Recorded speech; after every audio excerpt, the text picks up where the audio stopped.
It's a hard nut, but hard nuts can be cracked. Life has been a set of challenges, particularly for a country like India.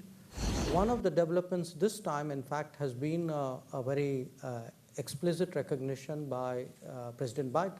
We all know why reform has been blocked for so many years. You referred to reformed multilateralism, and you acknowledged that reform of the Security Council was at the core of that, but that's a really hard nut to crack.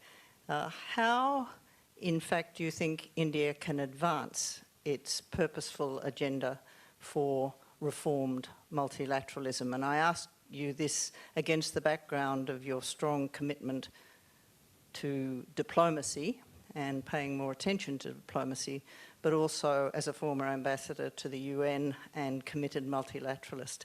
I think if India can help to lead the way on this, then it would be a very good thing in the current circumstances globally.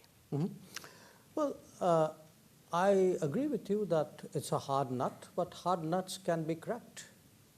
If I look back and say, well, this one is too difficult, I wouldn't be doing too much in my life. I mean, life has been a set of challenges, particularly for a country like India. So I would not let the difficulties of that challenge deter me or discourage me. In fact, I'd put it the other way around. Ask yourself, put India aside for a moment.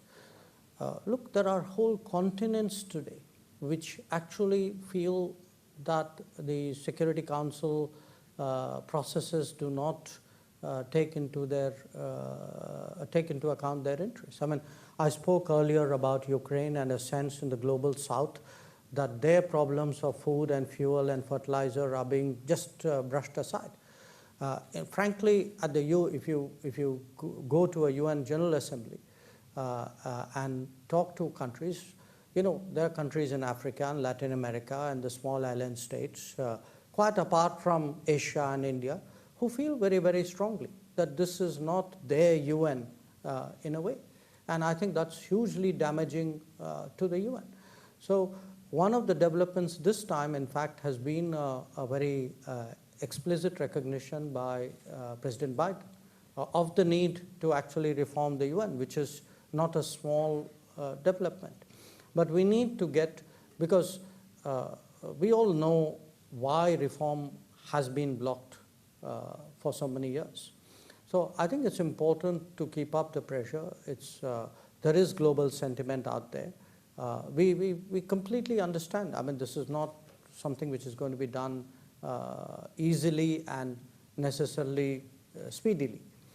But it's something which